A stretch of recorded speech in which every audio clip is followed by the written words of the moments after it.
জানি জানি তোমাদের মধ্যে অনেকেই কিন্তু অপেক্ষা করে আছে হেয়ার ট্রান্সফরমেশনের পরে আমায় ঠিক কেমন দেখতে লাগছে এটা দেখার জন্য।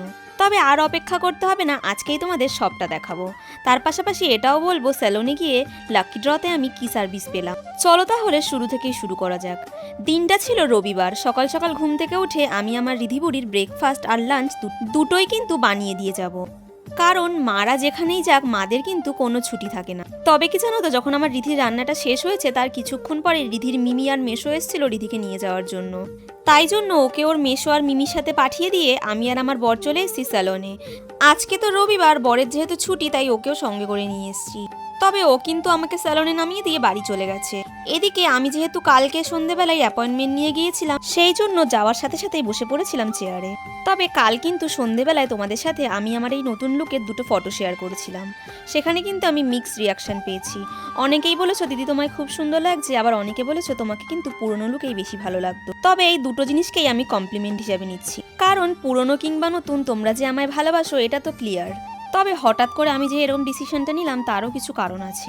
আসলে তোমরা তো জানো আমি কিছুদিন ধরে ভীষণভাবে হেয়ার ফলের প্রবলেমে ভুগছিলাম, যার জন্য আমি কিন্তু এই ট্রিটমেন্টটা করিয়েছি। এটা কিন্তু কোনো পার্মানেন্ট হেয়ার স্ট্রেটনিং বা স্মুথনিং নয়। 3 থেকে 4 মাস হেয়ারটা হয়তো একটু স্ট্রেট দেখাবে, তবে আস্তে আস্তে আবার আগের মতন হয়ে যাবে। এদিকে ট্রিটমেন্টটা যেহেতু অনেকটাই লং টাইম ধরে হচ্ছিল, সেই জন্য ভাবলাম ফাঁকা টাইমে আমি একটুখানি পেডিকিওর করিয়ে নিই। পেডিকিওর শেষ হওয়ার পরেই তোমাদের দাদাভাই চলে এসেছিল আমার জন্য দুপুরে কিছু খাবার নিয়ে। আসলে সকালে যখন বাড়ি থেকে বেরিয়েছিলাম অল্প করে খেয়ে এসেছিলাম। তারপরে স্যালন থেকে কিন্তু আমাকে কমপ্লিমেন্টারি জল আর কফি দুটোই দিয়েছিল। তবে লাঞ্চ টাইমে রিধির পাপা নিজে বাড়িতে লাঞ্চ করে তারপরে আমার জন্য কিছু খাবার কিনে নিয়ে এসেছিল। এবার তোমরা ঝটপট করে কমেন্টে বলো তো আমি চুলে ঠিক কোন হেয়ার ট্রিটমেন্টটা করাচ্ছি, দেখি কে ঠিকঠাক করে গেস করতে পারে। চলো এবার কয়েকজন ভালোবাসার মানুষের নাম নেওয়া যাক।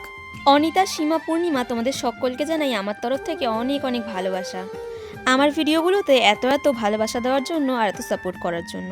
বাকি যাদের নাম নিতে পারলাম না তারা কিন্তু রাগ করো না, এই ভিডিওর কমেন্ট বক্সে তোমাদের নামগুলো বলে যেও। অবশ্যই চেষ্টা করবো পরের ভিডিওতে তোমাদের নামগুলো নেওয়ার। এদিকে স্যালনটাতে কিন্তু একটা লাকি ড্র চলছিল। 4000 টাকার উপরে বিল করলে এখান থেকে একটা কুপন তোলা যাবে। আমিও একটা কুপন তুলেছি আর আমার কিন্তু বেশ ভালো একটা জিনিস বেঁধেছে, একটা লোটাসের ফেসিয়াল। তবে আজ কিন্তু এটা করানো যাবে না, এটা করাতে হবে 20 দিন পর। একদিক থেকে ভালোই হয়েছে, আমি যেহেতু সকাল থেকে সেলুনটাতে ছিলাম সেই জন্য আমার কিন্তু আর একদমই এনার্জি নেই এসব কিছু করানোর।